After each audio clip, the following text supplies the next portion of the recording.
Actress Hansika Motwani ने 3 साल पहले अपनी ही सहेली के पति से दूसरी शादी की थी।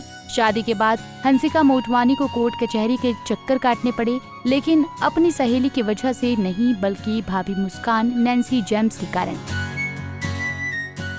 भाभी ने हंसिका समेत उनके परिवार के खिलाफ घरेलू हिंसा और उनकी शादीशुदा जिंदगी में इंटरफेयर करने की शिकायत दर्ज कराई थी। अब हंसिका मोटवानी ने खुलासा किया कि क्यों उनकी भाभी ने उनके खिलाफ एफआईआर दर्ज करवाई।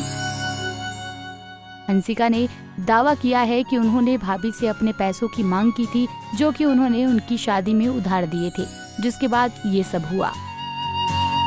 रकम कोई मामूली नहीं थी, पूरे 27 लाख रुपए थे, जिसकी वजह से भाभी ने उन पर घरेलू हिंसा का आरोप लगा दिया। दरअसल जैसा कि साल 2022 में मुस्कान और हंसिका के भाई प्रशांत का तलाक हो चुका है, अब हंसिका ने बॉम्बे हाईकोर्ट में एक्स भाभी मुस्कान द्वारा उनके खिलाफ दर्ज की गई एफआईआर को रद्द करने की मांग की है।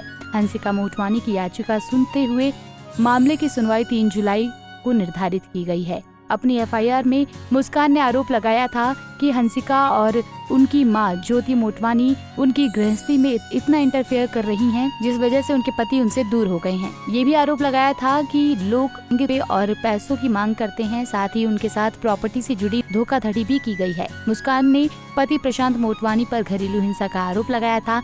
उनका कहना था कि वो सास और पति के अत्याचार से स्ट्रेस में चली गई और उन्हें बेल्स पॉल्सी बीमारी हो गई। नैन्सी ने ननद, सास और पति के खिलाफ एफआईआर दर्ज करवाई थी। मुस्कान ने बताया था कि वो अपने पति से 2 साल से अलग रह रही हैं। दोनों की शादी साल 2020 में हुई थी। मुस्कान की प्रशांत से मुलाकात लॉकडाउन से पहले एक दोस्त की पार्टी में हुई थी। उन्होंने बातचीत शुरू की और जब से वो एक दूसरे को बेहतर तरीके से जानने लगे तो चीजें आगे बढ़ी। रिपोर्ट्स के मुताबिक हंसिका मोटवानी की याचिका में कहा गया कि उनकी पूर्व भाभी द्वारा दर्ज की गई एफआईआर गलत थी और तब दर्ज की गई जब उन्होंने 27 लाख रुपए को वापस मांगा, जो उन्होंने मुस्कान और प्रशांत की शादी के लिए उधार दिए थे।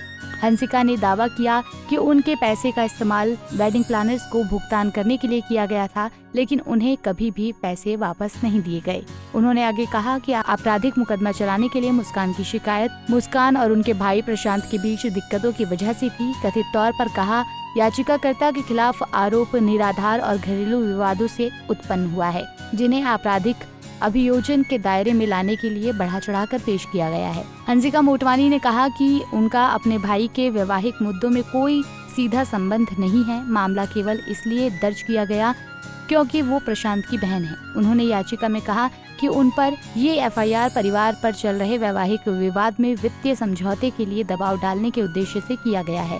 हालांकि इस साल फरवरी में हंसिका और ज्योति को मुंबई सेशन कोर्ट से अग्रिम जमानत मिल गई थी। अब वो कोर्ट से एफआईआर रद्द कराने की मांग कर रहे हैं। बता दें कि हंसिका मोटवानी ने अपनी सहेली रिंकी बजाज के एक्स पति बिजनेसमैन सोहेल कथुरिया से साल 2022 में शादी की। कहा जाता है कि जयपुर के मंडोता फोर्ट एंड पैलेस में हुई इस ग्रैंड वेडिंग में करीब 20 करोड़ रुपए का खर्च आया था। ये सोहेल की दूसरी शादी थी। उनकी पहली शादी रिंकी से हुई थी। शादी के बाद हंसिका तो खूब खरी खोटी भी सुनने को मिली थी। वो सोशल मीडिया यूजर्स हैं। ऐसे ही और वीडियोस के लिए आप नारी के पेज को YouTube पर सब्सक्राइब, फेसबुक पर लाइक और इंस्टा पर फॉलो करना ना भूलें।